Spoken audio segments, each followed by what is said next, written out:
gentleman from Bayan Party List hereby recognized. Please proceed.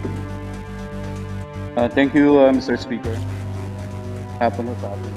Would sponsor budget of the SWD yield to some questions regarding Mr. the budget. Speaker.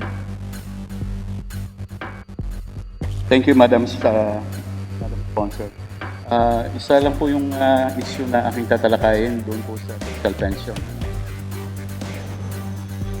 The budget for social pension for next year, originally, proposal of the SWD is 24.0 billion.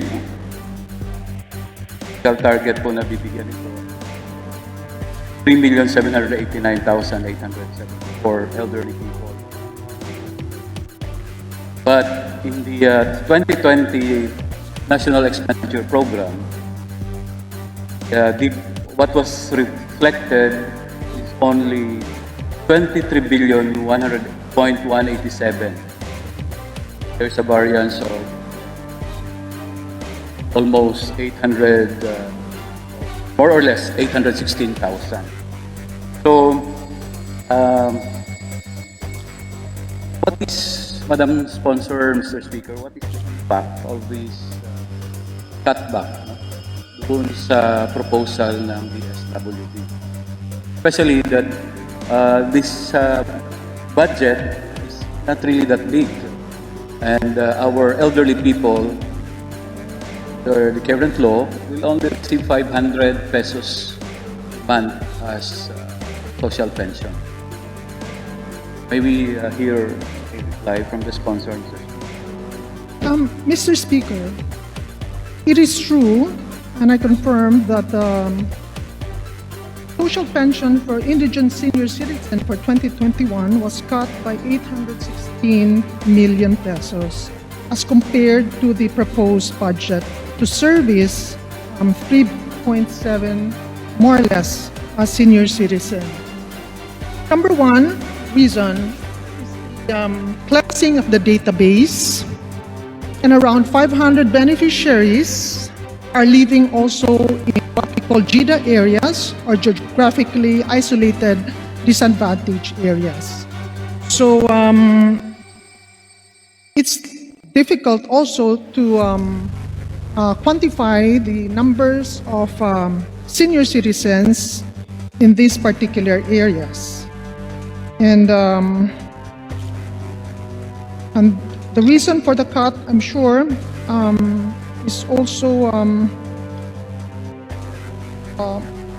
as we said, the cleansing of the database.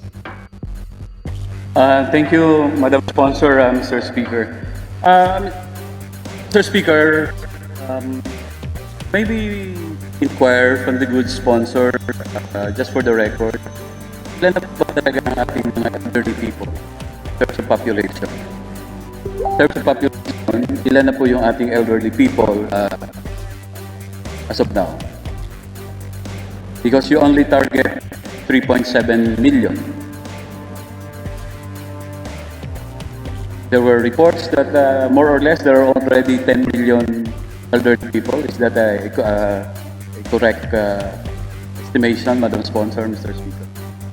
I'm still checking the exact figure, Mr. Speaker, but definitely it's more than 3.7 million individuals.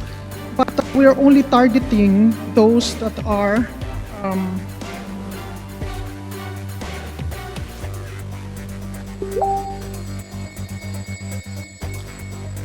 so I have the record right now, and actually under the list there were 3.8 senior citizens that were listed, no? And so far we have 3.7 as target. Thank you, Madam Sponsor, Mr. Speaker, but I think that is not an accurate answer because definition of elderly people is that they are those who are 60 years old and above. No? And napakalimitado nga po ang binibigyan natin ng pensyon. Kaya kung sinasabi natin na 3.8 million lang yung elderly people, I think that is very low. No? Kung titingnan natin yung 60 years old and above. Natanong ko po yan dahil sa kasalukuyang batas, napakalimitado ng binibigyan ng pensyon. According to existing laws, those who will receive 500 monthly pension under the social pension program of the DSWD are those elderly people or senior citizens who are frail, nanghihina na, sickly, may sakit, or with disability or mayroong kapansanan.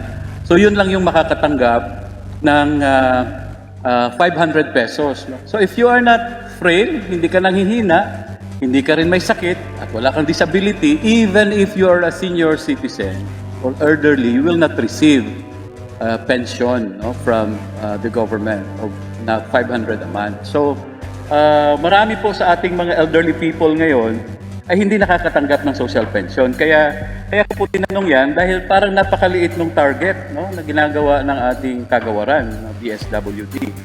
Maliit na nga yung target nila, hindi ko rin maintindihan bakit binawasan. No? I cannot accept that, Mr. Sponsor, Madam Speaker, na nagkaroon lang ng double checking at yung mga malalayo ang lugar, tinanggal sa listahan. In fact, dapat dumami ito. No? Dahil napakalaki ng populasyon ng ating elderly people. Mr. Sponsor, Mr. Speaker. I recall during the previous budget briefing last month, DSWD mentioned that the implication of this is that 92,000 more or less elderly people next year will not receive this pension. Is that a correct estimation, Mother Sponsor, Mr. Speaker? 92,000 elderly people dahil doon sa budget cuts na ginawa ang hindi makakatanggap or they will be considered waitlisted, Mr. Sponsor, Madam.